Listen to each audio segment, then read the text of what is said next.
Okay. Good morning all students. आज का जो टॉपिक है वो है थ्री फेज ट्रांसफार्मर का overview. What is the meaning of three phase transformer. देखिए, थ्री फेज ट्रांसफॉर पहले इससे पहला जो यूनिट पहला था आपका वो था सिंगल फेज ट्रांसफार्मर, और अब जो है टॉपिक वो है थ्री फेज ट्रांसफार्मर। और what is the difference between both, क्योंकि आपको फेज का भी डिफरेंस है। और थ्री फेज ट्रांसफार्मर क्या होगा, थ्री फेज पे डिज़ाइन होगा। अब हमें थ्री फेज अगर कनेक्शन बनाना है तो इसमें जो है ये भी स्टेप अप स्टेप डाउन होगा, कोर टाइप शेल टाइप होगा।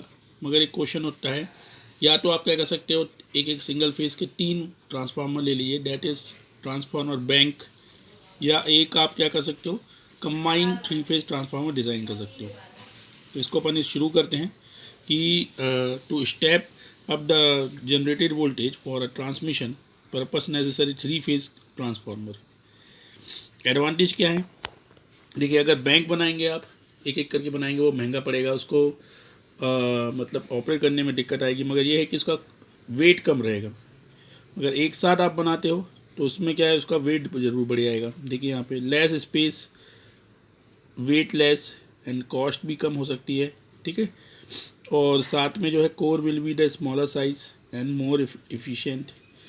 एक चीज़ का ध्यान रखना है आपको, इसमें जो तीनों फ्लक्स हैं अलग अलग, क्योंकि उसमें सिंगल फेज में एक ही फ्लक्स होता है, इन सभी फ्लक्सों का जो सम है डेट इज़ 0, ठीक है। उसके बाद 3 core are arrange from each other, primary connected to the phase supply, there is the flux is 0 at the instant. यहाँ पे तीनों का फ्लक्सों का सम क्या होगा, 0 होगा।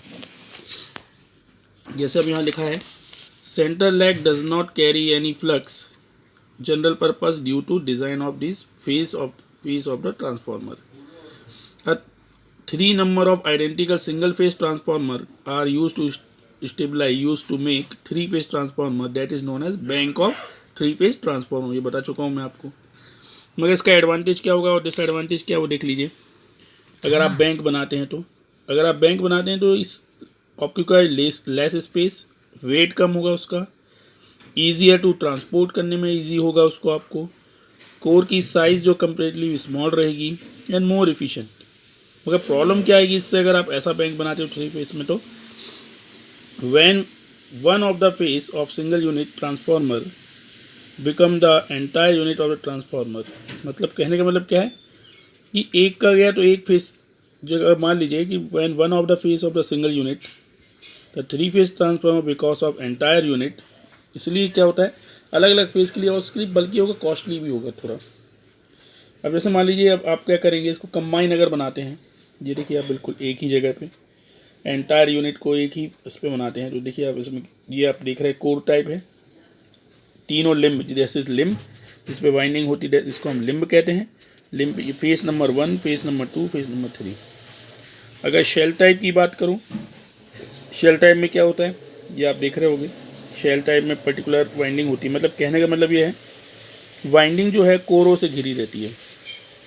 और यहाँ पे क्या होगा, सॉरी, ये इसमें शेल टाइप में क्या होगा, वाइंडिंग कोरों से घिरी रहती है और यहाँ पे कोर वाइंडिंगों से घिरे रहते हैं, ठीक है। जैसे एक और मैंने स्पेशल पॉइंट नोट किया था यहाँ से कि there the spread single transformer is suitable connected for three phase operation, और a single three phase in which the core and winding all faces are margin single structure। अच्छा, एक चीज़ और आप ध्यान रखिए, अब यहाँ 3 वाइंडिंग आ गई तो यहाँ पे इनके कनेक्शन भी कौन से होंगे, delta delta, star star, okay. क्योंकि 6 वायर निकल के आएंगे, ठीक है, 6 वायर निकल के आएंगे। तो प्राइमरी को आपको डेल्टा में कर रहे हो, स्टार में कर रहे हो, या सेकेंडरी किस कनेक्शन में आप कर रहे हो, तो दैट इज़ डिपेंड। बट शुरुआत में जब ये कनेक्शन नहीं हुए हैं तब ये ना स्टार में है ना डेल्टा में है, क्योंकि हम जानते हैं कि स्टार डेल्टा कनेक्शन से ही हम 6 वायर को 4 वायर में कन्वर्ट कर लेते हैं। तो अभी जब कंस्ट्रक्शन के अंदर जो वाइंडिंग होगी ना ही स्टार में होगी ना ही डेल्टा में होगी, ठीक है। तो that is the three phase transformer. ये तो आप थ्री फेज ट्रांसफार्मर का ओवरव्यू था कि थ्री फेज ट्रांसफार्मर जो है वो या तो बैंक के फॉर्म में हो सकता है, या फिर कंबाइंड, बैंक मीन्स एक एक ट्रांसफार्मर, या फिर आप कंबाइन एक बना लीजिए तो बीच में एक लिंब बढ़ जाएगी। अगर हम सिंगल फेज ट्रांसफार्मर में ये पार्ट नहीं होता था, ये वाला, और इसमें भी आपका सैंडविच वाइंडिंग में एक वाइंडिंग ये नहीं होती थी, एक्स्ट्रा एक वाइंडिंग आ रही है, ठीक है। तो ये आपके, अब आपको क्वेश्चन आ रहा होगा इसमें इनपुट कहाँ से लेंगे और आउटपुट कहाँ से लेंगे। इनपुट जो है ऊपर की ये 3 आप देख रहे होंगे, ये ऊपर की ये 3 है, इससे इनपुट लेंगे, नीचे की जो 3 है उनसे आउटपुट लिया जाएगा। क्लियर, ऊपर की 3 होंगी उनसे इनपुट, नीचे की जो 3 है उनसे आउटपुट लिया जाता है। Okay, thank you.